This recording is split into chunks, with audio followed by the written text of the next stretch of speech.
What are some of the biggest misconceptions that people have about homeless folks? Well, uh, some are considered drug addicts or mentally insane or um, alcoholics. There are a different variety of homeless people. Not everybody fits in the same category. People have the idea that everyone is vagrant, that they're no good, that they're scary to some people, I guess. But in reality, it's just a person out there trying to survive living on the street, which is an insurmountable task. Yeah, tell me your story. How did you end up there? Well, I actually lost my house 15 years ago. And I had lost my children in a custody battle, which happens to a lot of women dealing with addiction, and I've been dealing with alcohol addiction. I had lost my children in custody, and I went downhill, and I ended up taking jobs as a caregiver in exchange for a place to live. And I did that numerous times for different types of people, just to have a place to live. But I had gotten so burnt out on being a caregiver and being an assistant to someone else's life when mine myself wasn't being taken care of. And I also didn't get paid for those jobs, so I had to do this for free. Then I had a lot of caregiving jobs. But then I became homeless when I lost my last caregiving job, and I went to the Salvation Army for the first time. And they had only a 7-day stay there. Once you're done with that stay, you're out. There was nowhere else to go. So I had to embrace the people that were living on the street already to help me to get a tent set up and find ways to just survive the street. 7 days seems like a rather short amount of time. I guess once you're out there, how hard is it to get back to housing? Well, once you're out there, you're dealing with the environment of a toxic environment, which is the state of the homeless situation. Other homeless that are more involved with criminal activity, you're exposed to that. Plus, you have the officers who are trying to do their job. They don't mean to be mean. They're just doing what they have to do to try to keep the area nice. But unfortunately, I had a tent set up, and they had to, take it down because it was on the Tweetsie Trail, and that's not where you're supposed to be camping out. But and at the time, my frame of mind was just surviving. So I wasn't thinking, oh, I'm trespassing or I'm doing something that's illegal. I'm, just trying to find a place to sleep that's safe. And I had, made a nice little campsite, but eventually the officers had come in and they had to get rid of all the tents. And I was back to being on the street. I've slept under the breezeway several times. I've slept in alleyways. I've slept under the bridge over they used to call Hobo Nation, which was a very bad place to be. But it was like you're funneled there, because I was trying to stay above water, but it seemed like no matter what I did, I was getting like quicksand, being brought deeper and deeper into the street living and less of the living normal that I had known,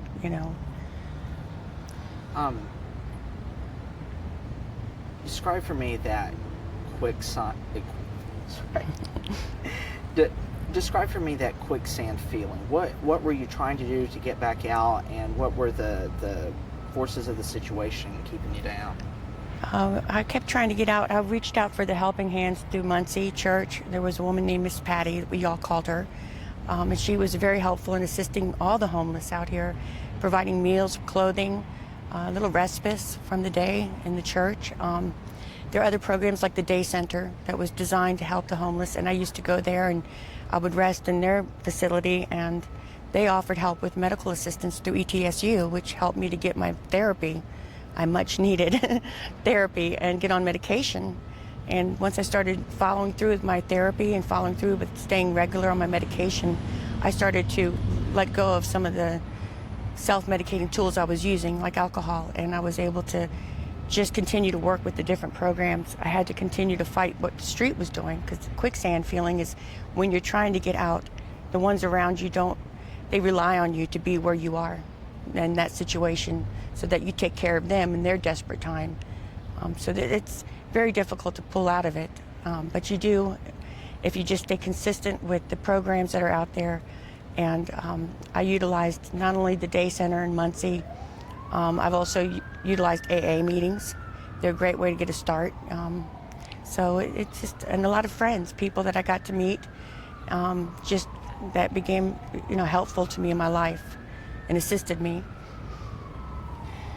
Would you say are the programs that exist in Johnson City right now enough to get folks out of homelessness, or does more need to be done? I think these programs are designed to get people out, but unfortunately, a lot of times the left hand doesn't know what the right hand is doing. They're separate programs. They're not all really working together as one unit. You have to continue to meet the standards for one facility, and you have to meet the standards for another facility, and that continues. So there's a lot of different criteria, I guess is the word, for meeting their programs, and it's very difficult to coordinate yourself into all that. I was fortunate. I was able to get into housing through a HUD program, and that paid for my housing. It got me off the street, and I began my repair work and continued my therapy. But it's not something that the programs don't work unless the people work the program. So I guess am I understanding that the programs work, but the difficulty is that it's reliant on you to coordinate all of that while you're in a difficult situation. Yeah, and it's very hard to coordinate, but if you're dealing with addiction too and recovery, there is that daily battle just to remain sober. That's a lot of work for someone who's going through recovery. I guess to back up a little bit, what started that for you?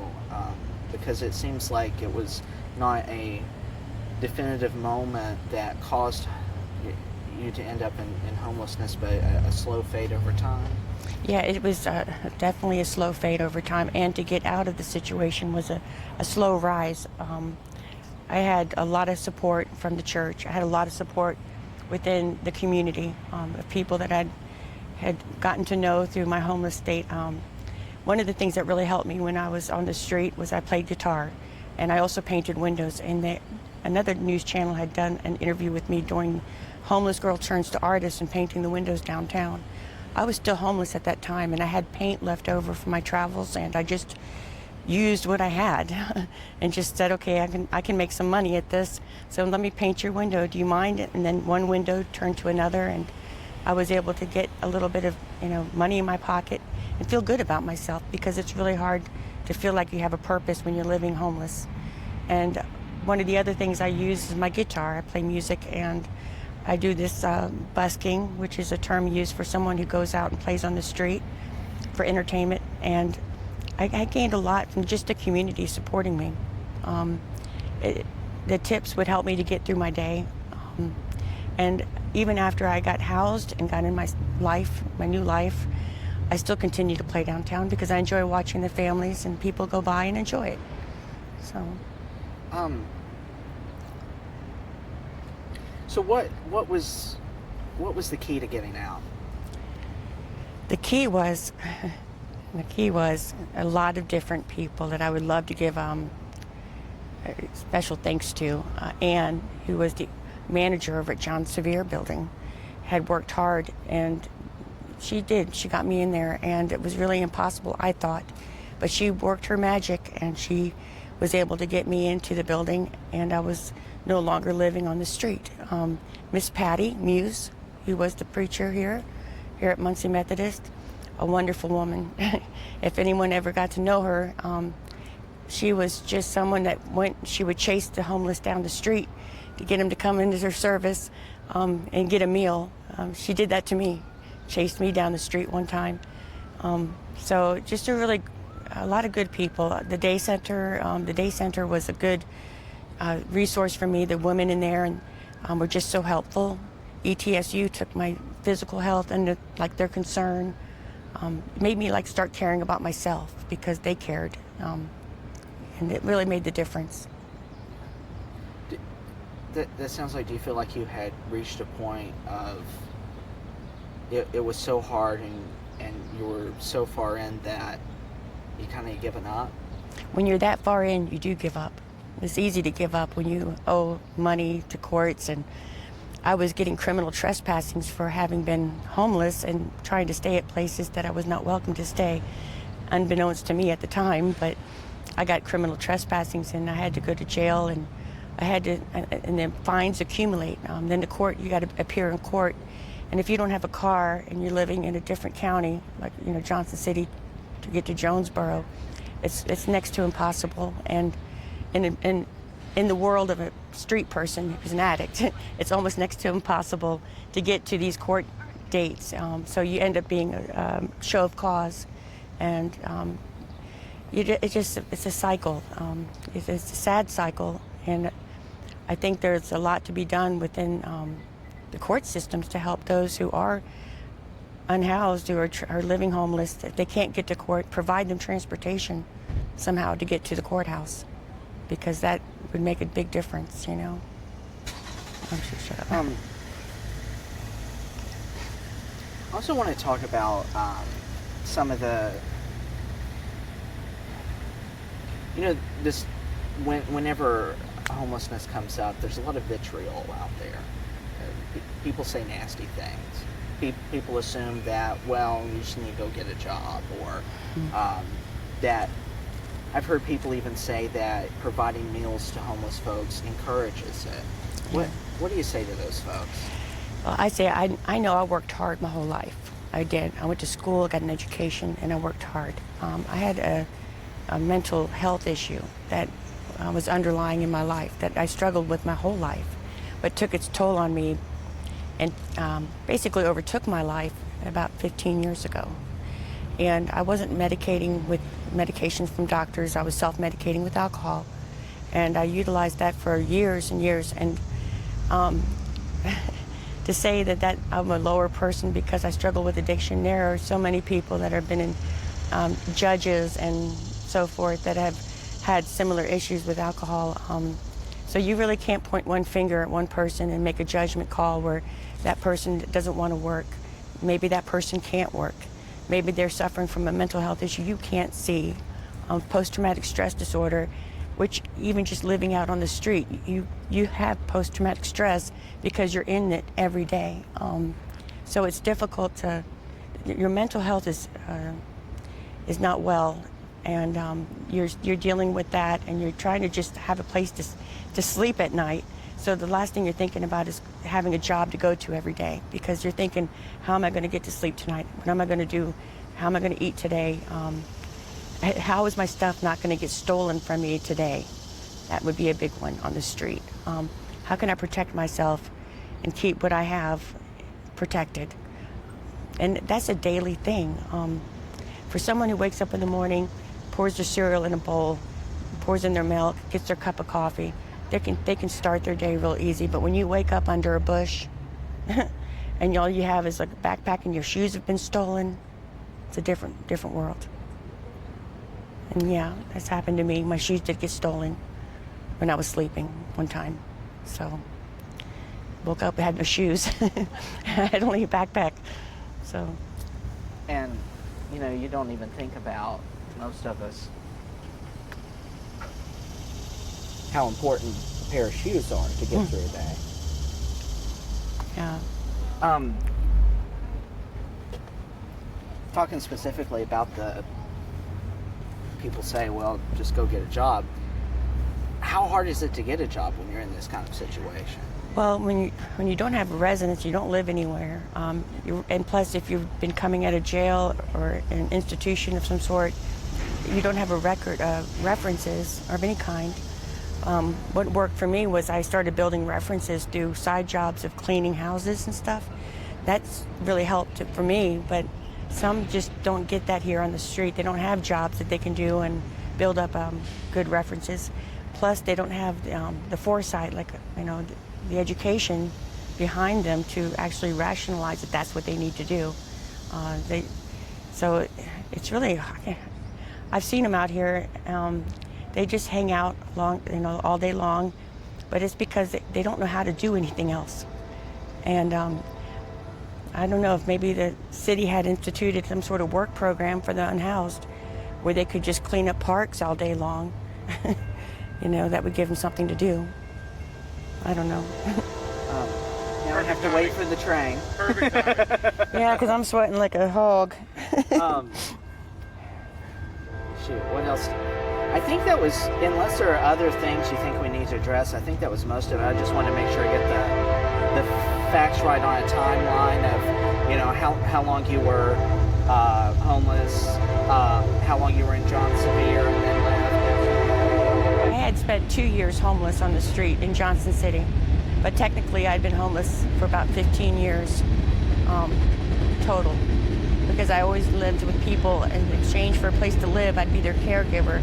I'd answer ads in papers, and I traveled, and I came to Tennessee back in 2014, 15, somewhere in there.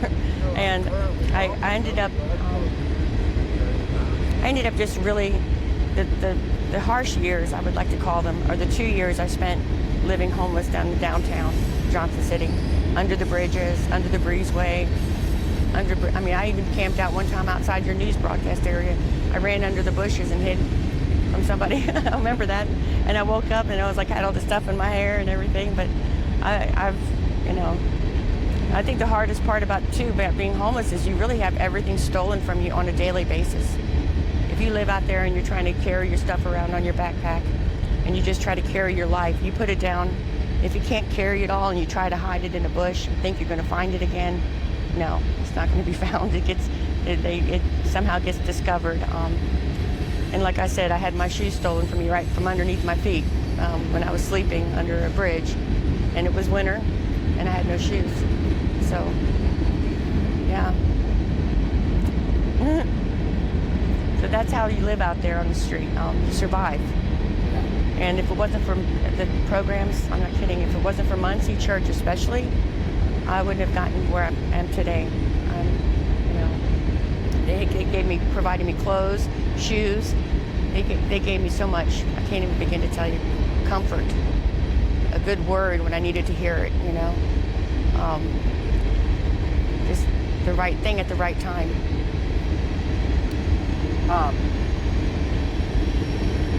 And so, how long have you been now housed? Now housed? Now housed. I've been now housed since 2018. In February 2018, I got myself, with the help of Ann, I got an apartment at John Sevier. And it's not an easy place to live. It's got its challenges, but it provided me a home base and something to start from. And I've just recently moved out of there now. And it's good people in there, but unfortunately the building has it needs a lot of help. And are you working, or what are you doing as far as that? I'm on disability for my mental health issues, and I'm not embarrassed to say I'm bipolar and struggle with other mental health issues, because it's just like, I guess I'm not proud of it either, but if you have a missing arm or a leg, you don't sit there and try to hide it, You can't help it. This is who you are, and this is the makeup of yourself, So I live with it. I struggle with my own mental health issues. I take medication every day, so that really does help. Sure. And I still utilize my therapy and other programs, but it's a lifelong process for me. So it's not something I can say it's an easy thing. People who deal with depression or anxiety, bipolar, schizophrenia, or any other mental health issue which debilitates them to the point where they can't function in society, you got to understand that that's not something they can help. Because if they could, they would rather not be on the street, living hand to mouth. They'd rather be in a beautiful house, getting, just the luxuries like everyone else. I wrote this, and I don't know if you remember Dr. Lee, who used to be over at ETSU. I don't know. He passed away. He was a good doctor. I don't know if that's out of tune, but.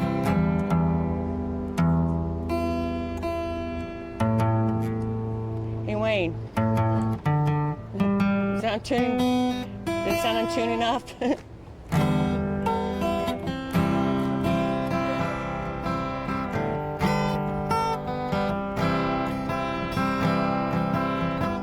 I was on the street, trying to survive. With torn clothes and worn out feet, I struggled to stay alive. I had lost my way, had nowhere to go. I just walked around this town with this heavy load. I fell on my knees, and oh, I prayed, if there's a Lord or God in heaven, show me the way. And I heard him say, it all comes down to you. Like one drop of water makes the sea, one rock makes a mountain, one star makes eternity. You see, it all comes down to you, 'cause without my one there are none, and then you are just one breath. You're my breath from being done. You see, all comes down to one, so it all comes down to you. There's a lot more to that song, but That's beautiful. a lot more to that song, but